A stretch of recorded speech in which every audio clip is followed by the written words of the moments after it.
મુખ્ય સમાચાર।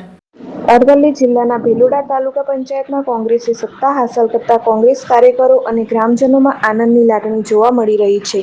ભિલોડા તાલુકાના રીંટોડા ગામની ગ્રામ પંચાયતના સરપંચ હંસાબેન કાંતિભાઈ હોથાની તાલુકા પંચાયત પ્રમુખ તરીકે વરણી કરવામાં આવી હતી। તાલુકા પંચાયતના ઉપપ્રમુખ તરીકે અશ્વિનભાઈ જીવાજી કલાસાની પસંદગી કરવામાં આવી હતી। નવા હોદ્દેદારોની વરણી થતાં કોંગ્રેસના આગેવાનો, કાર્યકરો તેમજ મતદાતાઓમાં ખુશીનો માહોલ છવાયો હતો। કોંગ્રેસના આગેવાનોએ ભિલોડા તાલુકામાં કોંગ્રેસની સત્તા બનવા બદલ તમામ મતદાતાઓ અને કાર્યકરોનો હૃદયપૂર્વક આભાર વ્યક્ત કર્યો હતો। સાથે જ ગ્રામ્ય વિસ્તારોમાં વિકાસ માટે સૌ સાથે મળી કાર્ય કરવાની અપીલ પણ કરવામાં આવી હતી। રિપોર્ટર અલ્તાફ મંસૂરી, ભિલોડા।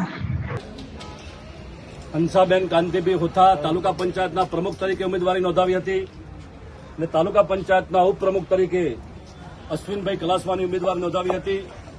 તમામ તાલુકા પંચાયતના 13 સદસ્યોએ પ્રમુખ અને ઉપપ્રમુખની વરણી કરી છે। ત્યારે તમામ તાલુકા પંચાયતના સદસ્યો, કોંગ્રેસના આગેવાનો, કાર્યકર્તાઓ અને મારા મતદાતાઓનો હૃદયપૂર્વક આભાર માનું છું। આ તાલુકા પંચાયત થકી જે પ્રજાની વિકાસની ગાથાઓ છે, જે એમની માગણીઓ છે, એને સાર્થક કરવા માટે અમારા તાલુકા પંચાયતના પ્રમુખ, ઉપપ્રમુખ, તમામ તાલુકા પંચાયતના સદસ્યો સંકલન કરી જે પાયાના વિકાસની ડીપ હોય, ગરનાળું હોય, રસ્તાઓ હોય, પ્રધાનમંત્રી આવાસ યોજના